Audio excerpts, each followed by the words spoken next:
June 11th, 2021. This is about as good as it gets for me in terms of when my grass gets to shine. So we're probably about 70 degrees or something, slight breeze, and perfect Saturday to get out here, mow the lawn, and to get the feel of the lawnmower in my hair and in my wind. Come to think of it, I think I need to use the string trimmer first and go around and do my string trimming. I always like to do that very first, and then my edge pass, my trim pass, and then I do the field. Get all my protective safety gear on so I don't hurt anyone or anything. Let's go down to the tool supplier in town. They sell tools to contractors, and I buy these safety glasses by the box. They're $2 or $3 or $4 per. And these are the kind of things that are constantly breaking on me. So I just buy a whole box at once, or they get lost. I'm not really one that's good for keeping sunglasses around. They just never last, and they always get scratched on me. So I buy these by the box.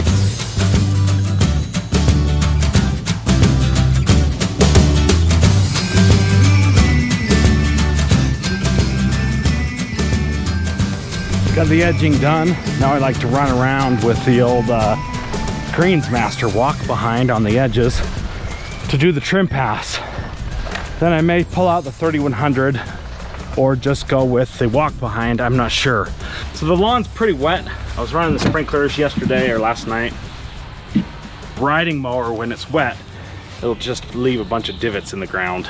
So I've got this thing set to 5/8 or 625 thousandths of an inch. I'm gonna run this around here. Love this machine. I paid $200 for that machine from a country club. I saw this on my local classifieds and paid $200 for it. It's a fantastic machine and I love it. I've been using it for about 3 or 4 years. Let's give this sucker a mow job. So it's a no bueno. It's not cutting anything off. I gotta lower it down a little bit. Check my how to cut, check my reel to bed knife, see if we're cutting. We're gonna go from there. Cutting goes all the way across except for over here. It's not cutting over on this side. Nothing. Still not getting anything. I'm gonna adjust this to the high to cut, see where it's at. Oh, I put it to 0.7. So that's not good. So that's the reason it's not cutting anything off.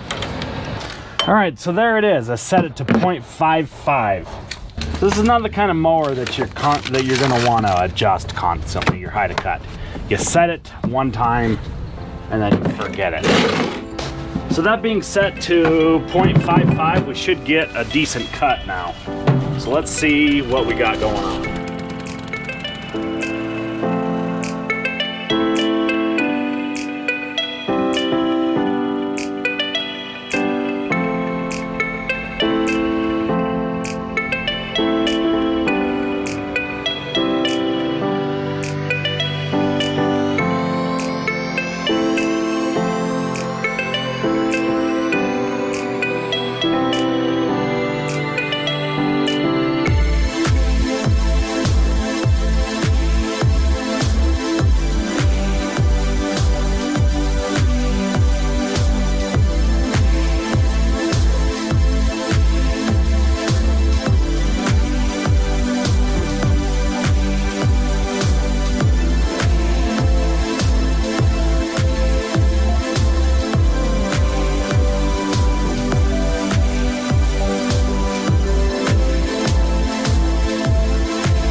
Been a few hours. I finished the mow job and I ended up doing an awesome pattern I've never tried before. It's a double, single, single, single, double, double, double, single, single, double.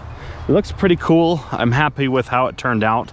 The lawn looks really good right now. It's fantastic. And it's that time of year where my lawn shines. I did go down with an application of that humic acid with the nitrogen. I think it's some sort of a green pop or green effect or something, some kind of John Perry mixture that I got from Jeremy of the Greener Lawn. I want to show you guys my seeding project that I did a couple of videos ago. It's been about 2.5 weeks since I put the seed down. So this little spot right here was one of my main trouble areas right here. You You can hardly tell that there's been damage there, okay? My seeding, between the plugging and the seeding, I've seen some good success with that. The seed worked good and the sawdust worked even better. This section right here was really poor and lots of bare areas right here, okay? It's been, so this turned out really good. I'm really happy with this. The seeding worked fantastic. That was a really dead spot right there. And you can still see some of the sawdust there. So look at this section right here, okay? So this spot right here was totally dirt. This was total dirt right here. Nothing from right here to here, all dirt. This was all dirt through here. And this is still a little bit thin through here. So should probably put a little bit more seed down right here. And this is where it kind of loaded it up with the sawdust, but it's green. It's come in and it's filled in nicely. So look at this section here. This was totally bare, 100%. I don't see a lot of grass here.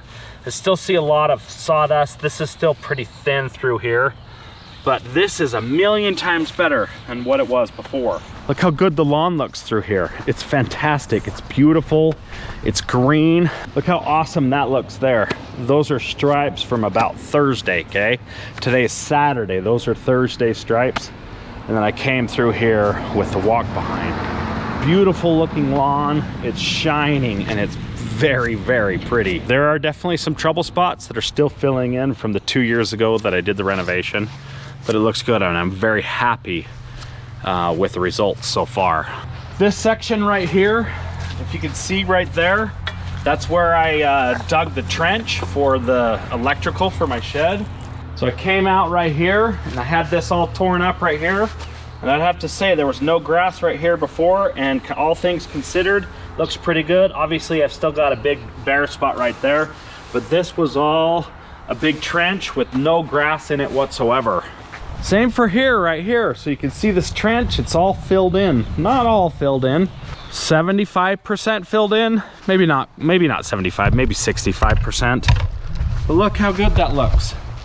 So look how good that looks. You can kind of almost barely tell where the trench was. That's not true at all. You can tell exactly where the trench was. So this section back here still got quite a ways to go in terms of filling in. But for the most part, it's probably 50% filled in, maybe. I got pretty good fill in here, pretty good germination there. It's decent through here. And then I got some good fill in and germination over here. My overseed looks fantastic. I overseeded this whole section here. It's beautiful. The lawn looks great.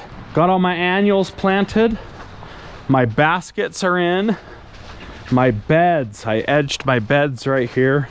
Did that with a shovel. That just is hard work and dedication, folks. So this is the result of hard work and dedication over the past, 4 or 5 years. If anybody says you cannot do this where you live, they're wrong. You can do this where you live. It takes hard work, dedication, some leveling with some sand, a good cylinder reel mower, and time. You can do this at your house. I have no doubt about it. These dead spots, you've watched me struggle with them over time. All that took was some seed, some time, and a top dressing, the sawdust, to hold the seed in place. And look at it, it's almost all the way filled in. Give it another couple weeks and it'll be totally full. I won't have any dead spots in the lawn anywhere. I'd venture to say, after 2 years of it being totally dead, it's almost back to where it was before. I had a lot of people ask me why I overseed my Kentucky Bluegrass monostand with Perennial Ryegrass and why I did that. I've also had a lot of people ask me why you should not overseed with Kentucky Bluegrass.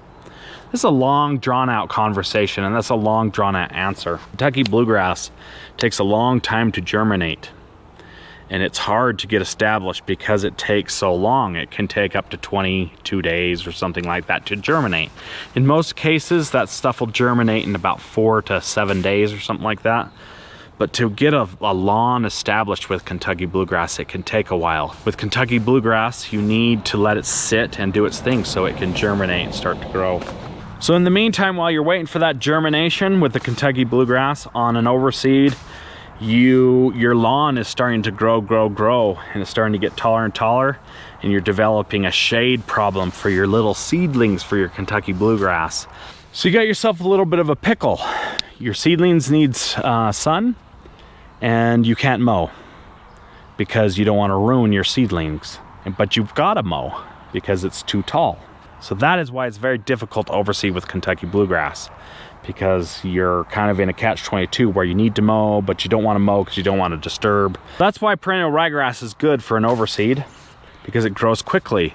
In 7 to 10 days, you can be mowing it. I don't think I mowed this lawn for about 12 days or something like that, because I was waiting for it to germinate and I wanted to let it grow and do its thing before I disturbed it. Why did I take and put perennial ryegrass on my Kentucky Bluegrass monostand of the Everest? Because that grass is beautiful. It shines like you wouldn't believe, and it's so pretty, the perennial ryegrass. There's a reason that Ryan Knorr, there's a reason that the lawn tips in Australia use this stuff. You see how pretty their lawn is? It's because of the ryegrass. It's not the bluegrass, it's the ryegrass. So my whole reasoning for killing the lawn in 2019 is because I had patches of patchy grass everywhere, okay?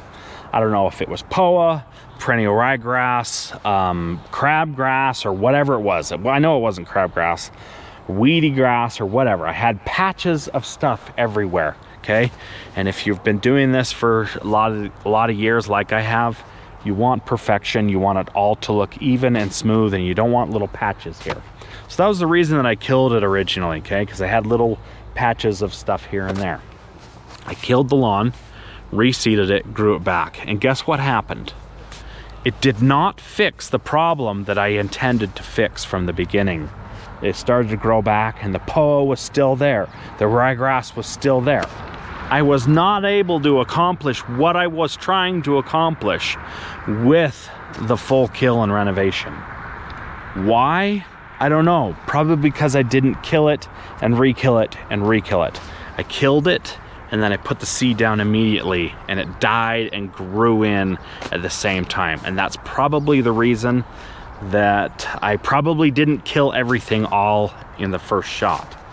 For the most part, it looked all dead, because after about a week and 2 weeks, everything was totally brown. I didn't see any green anywhere. But I think there were dormant seeds everywhere that kind of came back. All right, so the camera battery died on me because it said it was too hot. So as I was saying, I was not able to accomplish what I wanted to accomplish. Not sure of the reason, probably because I didn't do a proper fallow.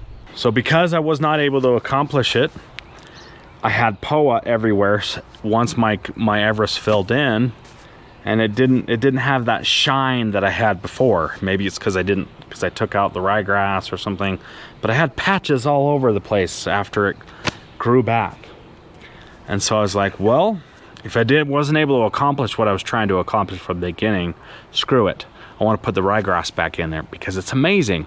Ryegrass is amazing. That is why Ryan Knorr likes it so much. That is why you see the lawn tips growing it, because it stripes amazing. It's very pretty.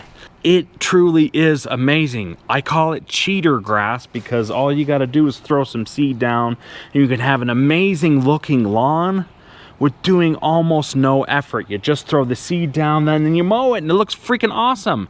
And in my opinion, anybody can do that. You can do that. The neighbor can do it. Anybody can do it. And it's almost like cheating. It's almost like cheating. But if you get like a Bermuda, or if you get like a Kentucky Bluegrass, it takes work, it takes effort. You have to cultivate it, you have to baby it, you have to give it nutrients. It's not just going to be an instant shine like you get with the ryegrass.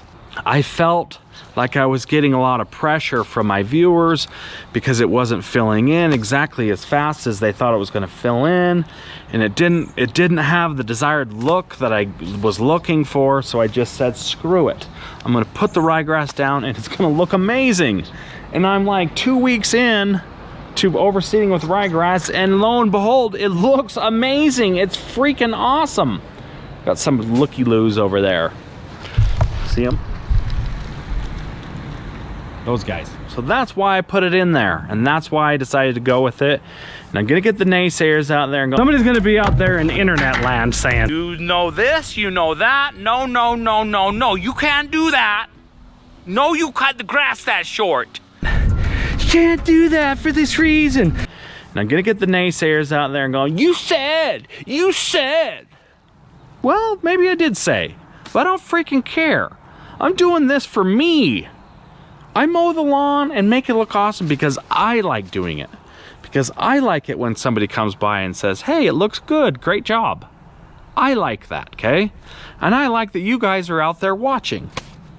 But I don't like your negative comments, and I don't like it when you guys are like, oh, it looks terrible, it looks terrible. Well, I freaking killed it. What do you expect?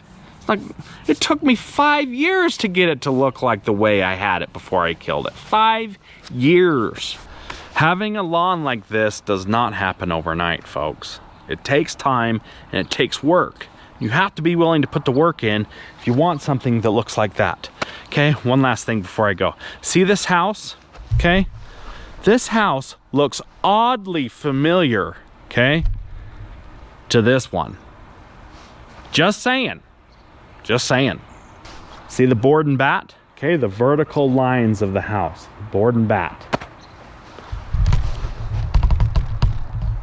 What do you see over here? Board and bat. The house looks oddly familiar. I wonder why.